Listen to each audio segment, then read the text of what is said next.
Okay, so we got Molly Huddle here in London, ahead of London Marathon 2019. How are you feeling? Race day is what, 3 days away? Yep. So Yep, Sunday. So feeling good. Just we've been tapering for a while now, so I'm getting a little restless, but I think that's a good sign that energy's good and body feels all right. Mm-hmm. So yeah, we're just working out the details with pace and weather and stuff like that. yeah. So I talked to Ray and Tracy, and obviously the plan for you to run this race is to get a fast time. Did you have a time in mind when you started the build up? Do you have one in mind now? We had like a range in mind in the low 220s, and it's still around there, maybe flexible by a minute or so, but yeah, I think low 220s, like I'd be happy with 221 to 223 range. There's a lot dependent on wind and just how I feel and just how it goes. It's a marathon, so yeah, I give myself a range. Yeah. Do you look at this, though, with the Olympic trials and potentially the Olympics next year, and then, I don't know if you're going to go back to New York or Boston beyond that, but do you look at this as, like, maybe a lost chance to get a really fast time? Yeah, I do. I mean, I try not to be as extreme about it, but that might be the reality of it. I mean, I remember when I said 2017 was my last track season, and then I came over in 2018, so, like, never say never, but when you get to be my age, you never know how many more years you have performing your best anyway. So, yeah, this fits in nicely, and then hopefully if I do well in the trials and make the Olympics, that takes care of 2 marathons, and that's a whole year, and then, so we look at this as my chance to run fast for now, and the best chance. Yeah. Ray seemed like he was pretty confident in the work he'd done, that this was a better build-up than you had before in New York in the fall. Do you agree, and what has made it better? My workouts weren't as bad as they were in the fall, for sure, but I did get a lot of work in the fall. I feel like we were just, like, cramming mileage and work in on, like, kind of a not 100% body, whereas this time it was, like, we didn't push it as much as far as workload. Like, we didn't force it as much, so the workouts were a little better. So, yeah, we'll see where that puts me. Yeah. Do you feel more confident this one ahead of New York? Yeah, I mean, we doubted whether I should go to New York in the build-up, so that didn't come up this time, so that's good. But, when I look back at my log, like, we did a lot of just work before New York, so I think they were just different build-ups. This one, I think, I'm definitely fresher, and things aren't as, like questionable. Yeah. So that's good. Was that because of injury or because you just felt totally run down, or why?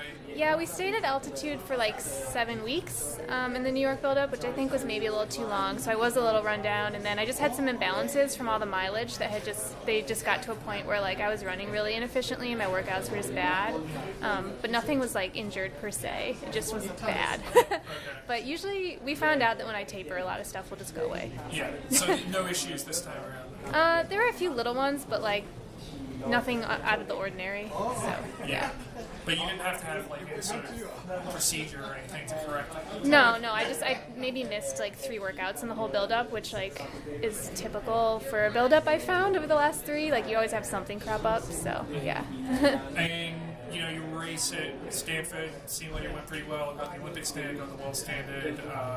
First defeat to Emily though, right? Yeah, I kind of felt that one brewing, especially since like she's at a point where I can't come in less than 100% and still win, and so that's just where we're at. And I felt like I was ascending still, and she was like started from a high place after the half. So I think she's still maybe a little bit ahead, but it'll be good. Like I think we'll be able to run together for almost the whole race, and then at the end we'll see what happens. So. Oh, that was the question. Like Robert Johnson told me to be sure. Like we need to know who's going to come out on top. It's a race within a race. I know it's her first marathon, but she's like in really good shape. Like she's really ready for it, and I'm pretty sure I'm right there, but we'll see. So. Yeah. But like, were you happy the Stanford result to do that in marathon training? It's a pretty fast time anyway. Yeah, totally. I wasn't sure if I'd run like under 31:30, so that was fine for me to check that time off.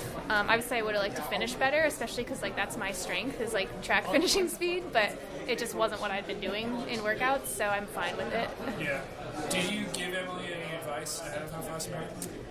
Nothing really I mean, I guess bits and pieces all along the way, just about details, but like fueling and bottles and stuff like that.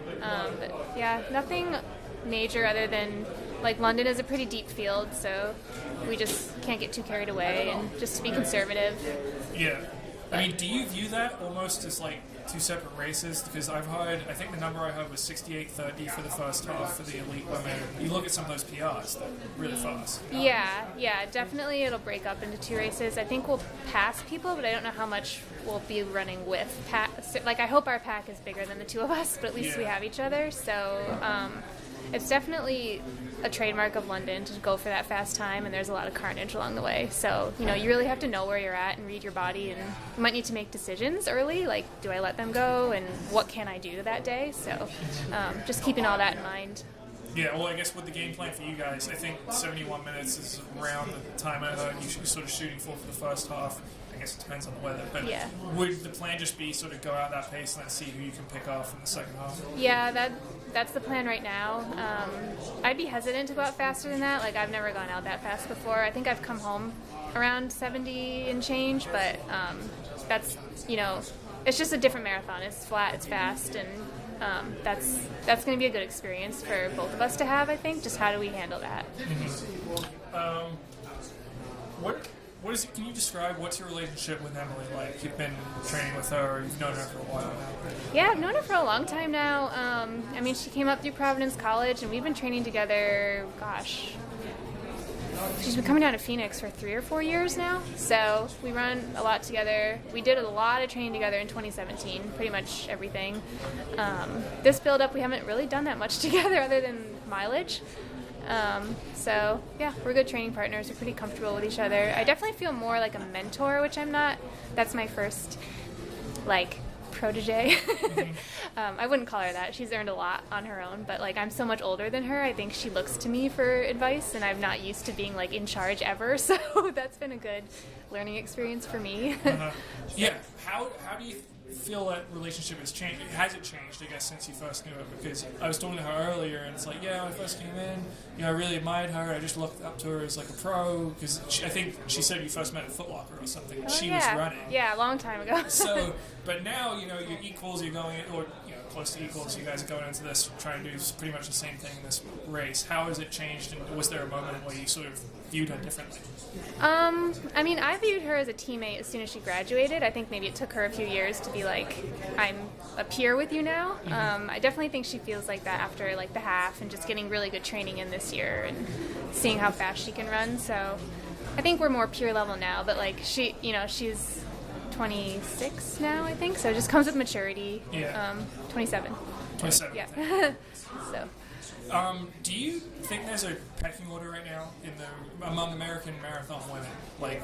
How would you rank them, or do we have to wait until after this weekend? Well, I think every course and every marathon is so different with the weather and stuff. I think it changes a lot, so it's really hard to know, really. I mean, Jordan has run so fast, and Shalane has won a major, and Des has won a major, so you look at them as definitely up there, and I kind of feel like I'm still proving myself, but top 3 is good in a major. So yeah, we need to all race each other on the same day, I think. So trials will be a good decider. I mean, you say you're still proving yourself. You think. What do you think you would need to? What sort of performance would you need to prove yourself? I think a fast time would help. Or just another top 5 finish in a major. I think if you're consistently top 5, that speaks pretty strongly to your marathon potential and ability. So. Mm-hmm. I mean, if everything goes according to plan, you should get top 10 tomorrow and get the Olympic standard. Is that in the back of your mind that if this goes badly, you might not have it going into the trials, or do you not really worry about that? I mean, that's always a worry with being too aggressive. You don't want to end up dropping out. Yeah. But, so I definitely want to keep that in check. But it'd have to be it would be a disaster for that to happen. But disasters do happen in the marathon, so I think we would talk about running a fall one. Mm-hmm. There is time technically, so yeah, that kind of calms that fear a little bit. Yeah. All right. Well, appreciate the time, Molly. Best of luck on Sunday. Excited to see what you can do. Thanks.